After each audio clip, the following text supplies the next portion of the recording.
முருகா சரணம். வாழ்க வளமுடன். வெற்றிவேல் முருகனுக்கு அரோகரா. இன்றைய நாள் இனிய நாளாக அமைய எல்லாம் வல்ல அப்பன் முருகனின் அருள் எல்லோருக்கும் கிடைக்கப் பெறுக. நாம் வாழும் வாழ்க்கையில் ஒரு பழமொழி சொல்வார்கள், மனைவி அமைவதெல்லாம் இறைவன் கொடுத்த வரம் என்று. ஆனால் இன்றைய காலகட்டத்தில் கணவன் அமைவதெல்லாம் கந்தப்பெருமான் கொடுத்த வரமாக கிடைக்கப் பெறுகின்றன.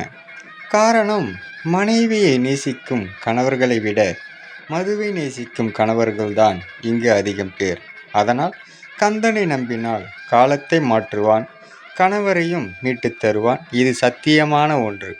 அப்பன் முருகனருளால் சகலமும் பெற்று வளமுடன் நலமுடன் வாழ வள்ளி தெய்வ யானை முருகனாக அருள்பாலிக்கும் முருகன் யாமிருக்க பயமேன் சொல்வது போல் எதற்கும் கவலைப்பட வேண்டிய அவசியமில்லை. முருகனின் மகன் ரவி முருகன்.